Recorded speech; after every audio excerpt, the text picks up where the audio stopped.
വിവാദങ്ങൾക്ക് നടുവിൽ എരുമേലി വിമാനത്താവള പദ്ധതിയുടെ സ്ഥലമേറ്റെടുക്കലിന് മുന്നോടിയായുള്ള സർവേ ജോലികൾ ആരംഭിക്കാൻ സർക്കാർ. ഈ മാസം 21-ന് സർവേ നടപടികൾ ആരംഭിക്കും. ഇതിനായി 8 താൽക്കാലിക സർവേയർമാരെ ഉടൻ നിയമിക്കും.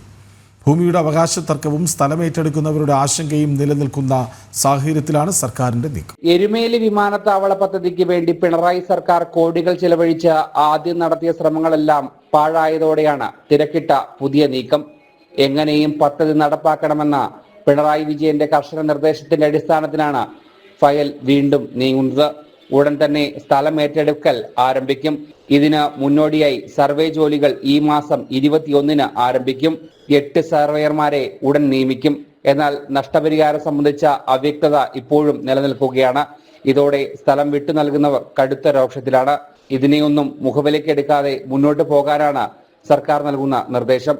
കൂടാതെ പദ്ധതിക്ക് കുരുക്കായി നിർദ്ദിഷ്ട വിമാനത്താവളം നിർമ്മിക്കുന്ന ചെറുവടി എസ്റ്റേറ്റിന്റെ ഉടമസ്ഥാവകാശം സംബന്ധിച്ച കേസും നിലനിൽക്കുകയാണ്. ഇങ്ങനെ ഒരുപാട് പ്രശ്നങ്ങൾക്ക് നടുവിലാണ് പദ്ധതിയുമായി സർക്കാർ മുൻപോട്ട് പോകുന്നത്. ജനം, കൊച്ചി.